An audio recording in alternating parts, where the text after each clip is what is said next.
This video is sponsored by UTalk. To get 30% off your language learning journey, click the link below in the description box. Can I have 2 cups, guard, please? Woo! 2 please. Woo! Tuck in the clap. Let's go. Hello everyone, I'm Dante, and this is Dante Dakada, and welcome back to the channel. I'm an expat teacher vet based out of Tokyo, Japan, and there are stories everywhere, and I appreciate you being a part of mine. This is a teacher's vlog, so I'm going to be talking about some teacher stuff, but I think this pertains to everyone if you were ever a student, which I believe that everyone has been a student, and if not has, you still are a student. That English was weird, but bear with me. So, I want to start this off as a question. Just think about it for a second, if you will. So, when you were a student, think about your favorite teacher. If you can't remember your favorite teacher, hold on to that. But if you remember your favorite teacher, do you remember them how they were when you were in that particular grade? Or if you still know them, has your image of them updated? Follow up. Do you even remember what they look like? Do you remember why they're your favorite teacher? Do you remember what they even taught you that was so monumental? You see, I ask all that to say this, that students don't usually view teachers in the moment as people. We're more like non-playable characters, or I don't know, like a statue that represents something, an avatar for education. But after the students leave us, or after you have left your teachers, what do they become? And my belief is they become something like a relic. Now, not to wax poetic about definitionary versions of what the relic means, but a relic means, but the way I think about it is like this. I see my kids, I've been at the same school for 5 years. So I've seen 3 sets of graduations, which also means that I have 2 sets of students, 2 year groups of students that are adults. They're done with high school and they're onward to their lives. And sometimes I'll see them on the way to school. It's actually one of the highlights of my day is, when I'm going to school and I see some of them going to their work or going to their high school or something like that. And I'm like, oh, hello. And if they remember me, they'll wave back. And if they don't, then I look like an idiot. And I feel terrible because I have, embarrassed them or something to that effect. Or they don't remember me. And that's kind of what I'm getting to. We're people. Teachers are people. And I think that in everyone's own life, we view ourselves as the main character. Continuing this story thing, we view ourselves as is from our perspective. We live our lives in the first person. So whenever someone doesn't remember us, like generally speaking, people are hurt when they're not remembered.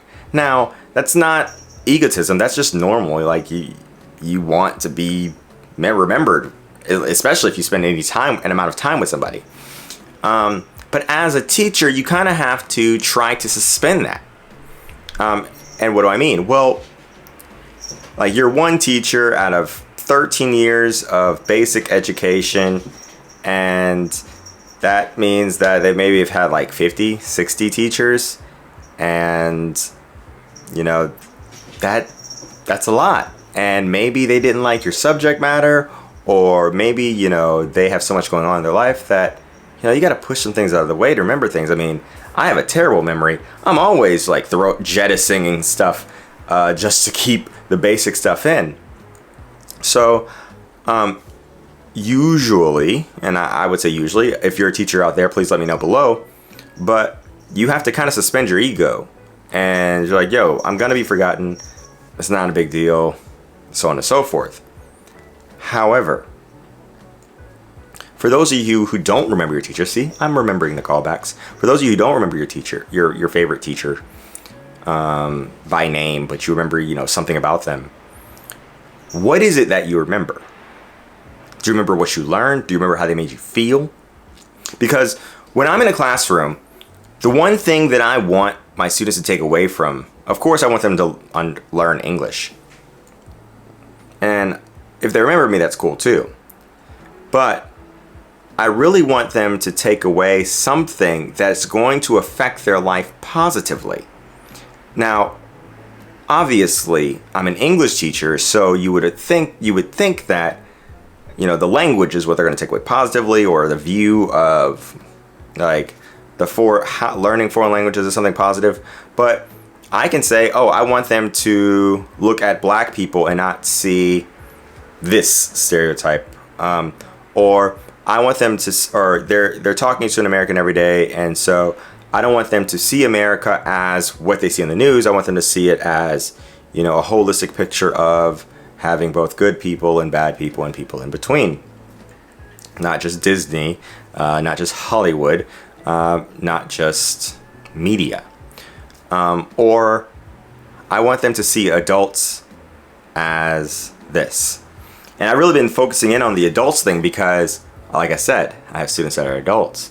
And what I really focused in on is just like, something like, can they take something away from my classroom that's going to make them better or feel better or be more successful as adults, not just like from learning something in the classroom, but just kind of learning something about life. I think I figured out what I want it to be. If you're trying to be a symbol for something because you don't think your name is going to be remembered, you don't think your face is going to be remembered, you don't think, every lesson is going to be remembered, but you want to be remembered for something, then you want to be a relic. And not a relic of some far gone past, a relic of an old time, something cliche like that. But I think that because I've made so many mistakes in my life, especially in my 20s, I mean, I'm 30, so it could only be in my 20s. Anything before that's a free trial. Like, I want to use my mistakes to make other people's lives better. And so, when I thought about, what I want to be a relic of, I wanted it to be of being okay, not being the best. And why do I say that? Because arrogance marked my childhood, and reality hitting me in the face hit me in the 20s. In the 30s, like, I'm trying to corroborate my arrogance with confidence, with humbleness, and I'm having trouble. I've had trouble. Especially when dealing with other people, especially people that I don't like. But in Japanese schools especially, if you are not perfect, you are nothing. In the sense that you won't say anything if your answer isn't perfect. You won't interact in class unless you know you have the right answer. But you need to be okay not being the best. You need to be okay not being on top all the time. You need to be okay with making mistakes. And in Japanese society, that is just not something that they're taught to do. Like, and it's to the point that even in school, they are taught not, I don't even know if it's taught, if it's just implicit. And if you work in a Japanese school, please let me know below what you think about this, but it's just implicit that if you are not perfect, you say nothing. You don't even try. And that's crazy to me. Like, however are you to learn without making mistakes? However are you to get to the top without being at the bottom and working your way up? And I just think that every day I try to remind them that you are not perfect, and that is perfectly okay. Because I know that they're not going to remember the crazy, bearded, bald, black guy in junior high school. But they may remember how they felt when, even when they got the wrong answer, he said it was okay. This guy every day was, it's okay, it's okay, it's okay, it's okay. You are getting closer to the perfection that you seek. You are getting closer to being able to communicate how you feel. And that is something that I would like to be remembered. Not Dante, but the lesson. And not the English lesson, but the life lesson. So, my greatest fear when I was a kid was to be forgotten. I thought that if In life, you are forgotten. You might as well be dead because you never existed at all if no one remembers you. But now, some 20, 25 years later, after the first time I ever said that, I was 10 when I said it the first time. Now, I think you can forget Dante. But if I give you this thing and it makes your life better and you remember that I'm okay, even when things are bad, even when I'm not great, even when I'm not perfect, if you can remember this little thing, then I'm immortal. And while immortality doesn't really interest me in the sense of like being here forever, and my light just went out, dramatically speaking. Actually, no, literally speaking. Like, that immortal lesson is important to me. Like, that lesson that everything's going to be okay even when everything's not okay. That is something that, like, I believe it will make the world a better place for one person or two people or three people if they remember it. I don't know. What do you think? Do you think that's a good relic?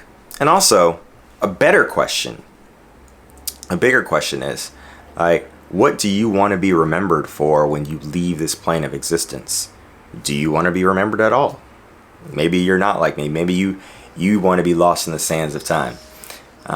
Me, I hate sand. Darth Vader style. All right. Thank you guys for watching. If you like this kind of video, of course, subscribe.